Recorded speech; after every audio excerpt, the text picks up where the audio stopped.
सुब्बैया रंग बिरंगी मुर्गियों को एक तरफ एक टोकरी और दूसरी तरफ एक और टोकरी में रखता था। उन मुर्गियों को सारा गांव घुमाकर उन सबको बेचकर पैसे लेकर वो खुशी खुशी घर लौटता है।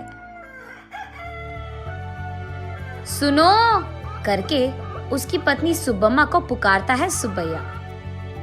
हाँ जी, आप आ गए, सारे मुर्गियों को बेच दिया आपने, ऐसे कहती है सुब्बम्मा। अरे हाँ, दुगने दाम को बेच दिया मैंने, ऐसे खुशी में कहता है सुब्बैया। हाँ, उस मुर्गी को अंडे देने के लिए 2 महीने इंतजार करना पड़ेगा अब। हाँ, बात तो सही है। उन सब मुर्गियों में से एक गुलाब रंग की मुर्गी को अपने हाथ में लेकर, हाँ, ये मुर्गी तो हर 2 महीनों में एक बार ही अंडे देता है। काश ये साल भर हर महीने ऐसे अंडे देता, हम इससे बहुत ज्यादा पैसे कमा लेते।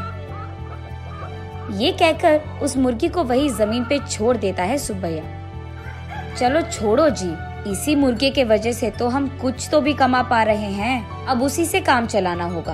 अब चलो, खाने का वक्त हो गया, खाने आ जाइए आप। उस रात के 12 बजने के बाद सुब्बैया धीरे से नींद में जागकर अपनी आंखें खोलता है।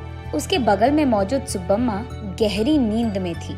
इसी को मौका मानकर सुब्बैया धीरे से एक चाकू को लेकर बाहर जाता है। बाहर टोकरी के नीचे मौजूद उस गुलाब रंग की मुर्गी को वो बाहर निकालता है और उस मुर्गी से सुब्बैया ऐसे बात करता है। हर महीना अगर तू अंडा देगी तो तेरा कुछ जाएगा क्या? या फिर तुझे इस बात की घमंड है कि तू एक ही है जो रंग बिरंगे अंडे देती है? आज मैं तेरा घमंड उतार दूंगा। तो क्या कि तुम हर महीना अंडे नहीं देती हो, सारे अंडे तो तुम्हारे ही पेट में है ना। उन सारे अंडों को एक ही साथ बाहर निकालकर मैं उन सबको एक ही बार में बहुत ज्यादा पैसे के लिए बेच दूंगा, देख लेना। ऐसे कहकर जोर से हंसकर उसके चाकू से उस गुलाब रंग की मुर्गी को मार देता है सुब्बैया। लेकिन उसके पेट में देखने पर उसे एक भी अंडा नजर नहीं आता है। हाय भगवान, ऐसे सोचते ही रहता है कि इतने देर में सुब्बम्मा नींद से जाग उठती है। वहाँ आकर उसके पति के किए को देख, अरे भगवान, ये तूने क्या कर दिया? मैंने सोचा कि सबकी तरह तुम मूर्ख नहीं हो, पर तू तो वही निकला। अरे रे, इतनी अच्छी पैसे देने वाली मुर्गी को तूने जान से मार दिया। अरे रे, सोने की बतख की कहानी कभी सुनी नहीं है क्या तुमने? हाय भगवान, ये मेरे पति ने क्या कर दिया? तुझे लालची बनने की क्या जरूरत थी? ऐसे वो रोती रहती है कि इतने में ए सुनो, क्या कर रही है तू? सुब्बम्मा उठो, क्या हो गया तुझे? सोते हुए इतनी जोर से चिल्ला रही है, पागल हो गई है क्या? नींद से जागकर सुब्बम्मा परेशान होकर अपने पति की ओर देखती है। उसे कुछ नहीं समझ आता है। वो तुरंत बाहर जाकर टोकरी के नीचे बैठे उस मुर्गी को भी देखती है। वो मुर्गी तो हमेशा की तरह सही सलामत थी। ये देख सुब्बम्मा अंदर आकर, ओह, ये सब सपना था, मैंने तो सच सोच लिया था इसे, ऐसे कहती है सुब्बैया से। क्या सपना, क्या सच की बात कर रही है? आधी रात को मुझे उठा दिया तूने अच्छी नींद से। चल जाओ, सो जाओ अभी, कहता है सुब्बैया। अरे जाइए ना आप भी, मुझे तो बुरा सपना आया कि आपने उस मुर्गी को जान से मार दिया, क्योंकि आप लालची बनकर उसके पेट में मौजूद अंडों को निकालना चाहते हैं। मैं कितनी घबरा गई, पता है आपको? मुझे क्या पता था कि वो सपना है, मैंने तो आपको बहुत डांट लिया, ऐसे कहती है। हाँ, ठीक है। वैसे मैं उस मुर्गी को क्यों मार डालूंगा? मैं क्या पागल हूँ? वैसे मुझे तो हमारा अतीत बहुत अच्छी तरह से याद है। आज अगर हमें चैन की नींद मिल रही है तो वो उस गुलाब रंग की मुर्गी के वजह से ही है।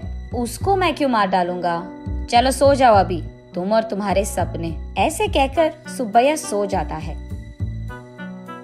लेकिन सुब्बम्मा वही बैठकर अतीत में चले जाती है। एक समय में सुब्बम्मा और सुब्बैया दोनों मुर्गियों का व्यापार करते थे। सुब्बम्मा कुछ मुर्गियों को अपने घर के पास ही रखती थी। उनको खाना देना, उनके अंडों को इकट्ठा करना और उन अंडों को अगल बगल वालों में बेच देना, बड़े हुए मुर्गियों को बिकाव के लिए रख देना और उन मुर्गियों को सुब्बैया का इधर उधर जाकर बेच देना, यही होता था। लेकिन मुर्गियां हर रोज नहीं बिकती थी, कभी कभार तो 10-15 दिनों में एक ही मुर्गी बिकता था।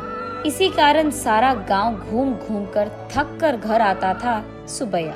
कभी कभार तो उन मुर्गियों को दाना डालने के लिए भी सुब्बैया और सुब्बम्मा के पास पैसे नहीं थे।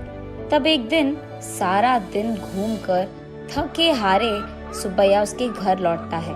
घर आकर वो बरामदे में बैठता है और उसके बगल में सुब्बम्मा खड़ी रहती है। क्या आज भी एक भी मुर्गी नहीं बिकी? वो ऐसे पूछ ही रही थी कि वहाँ एक साधु आता है। माता, खाने के लिए कुछ दे दो, ऐसे पूछता है।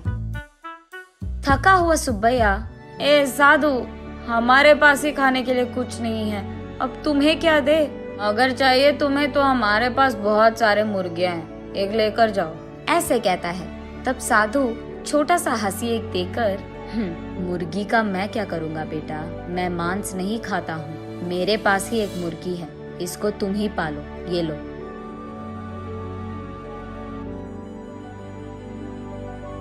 ये कहकर उनके हाथ में मौजूद एक गुलाब रंग की मुर्गी को उसके हाथ में देता है। मुड़कर देखने से पहले ही वो साधु वहाँ से गायब हो जाता है। सुब्बैया तब उस गुलाब रंग की मुर्गी को देख, इस तरह की मुर्गियाँ भी मौजूद है क्या? अगर इसी रंग के मुर्गियाँ हमारे पास होंगे तो हम उन्हें दुगने दाम में बेच पाएंगे, ऐसे कहता है सुब्बम्मा को देखते हुए। हाँ चलो ठीक है, अब हमें इस प्रकार के मुर्गी कहाँ मिलेगा? वो साधु मांसाहारी नहीं था इसीलिए दिया उसने, वरना इस रंग की मुर्गी हमारे पास कहाँ से आता? ये कहकर उस मुर्गी को वही एक टोकरी में डालकर वहाँ से चले जाते हैं। अगले दिन देखने पर वो मुर्गी अंडे देता है। ये देख वो दोनों उन सारे अंडों को एक जगह इकट्ठा करके रखते हैं। कुछ दिन बाद उन अंडों से बाहर आए मुर्गियों को देख सुब्बम्मा आश्चर्यचकित हो जाती है। अरे सुनो, इधर आइए आप, सुनते हो? अरे कहाँ हो आप? इधर आइए जल्दी, ऐसे वो अपने पति को पुकारती रहती है। अरे क्या हो गया? ऐसे चिल्ला रही है जैसे कोई मर गया, क्या हो गया? उसके ऐसे कहने पर सुब्बम्मा उसे रंग बिरंगी अंडों को दिखाकर ऐसे कहती है, अरे देखिए ना, उस साधु ने जो मुर्गी हमको दिया है उसके अंडों से रंग बिरंगी मुर्गियां आई है। ये कहकर सुब्बम्मा उन मुर्गियों को सुब्बैया को दिखाती है। चलो अच्छा ही हुआ, भगवान की कृपा हो या साधु की, हमारे लिए तो ये भला ही है। चलो हमारी मुश्किलें तो खत्म हो गई। आज ही मैं इन सारे मुर्गियों को बाजार में दुगने दाम पर बेचकर उन पैसों के साथ घर लौटूंगा।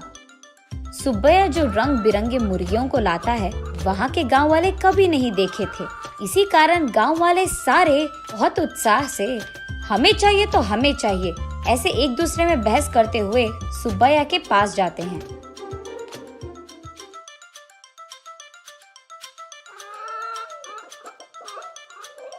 ऐसे वो मुर्गी 1 महीने में सारे दिन अंडे देकर, फिर 2 महीने बिना अंडों के, फिर उसके बाद 1 और महीना सारे दिन अंडे देते हुए रहती थी। अब उन्हीं महीनों में सुब्बैया भी अंडों को जमा करके उन्हें बाजार में बेचता था। ऐसे ही कुछ ही दिनों में पति पत्नी दोनों कमाए हुए पैसों के कारण चैन की नींद सोने लगते हैं। सुब्बम्मा वापस होश में आकर, ओह अब याद आया, सुबह मैं सोच रही थी कि ये मुर्गी साल भर अंडे क्यों नहीं देती है, शायद उसी कारण ऐसा बुरा सपना आया मुझे। ये सोचकर वापस गहरी नींद में सो जाती है सुब्बम्मा।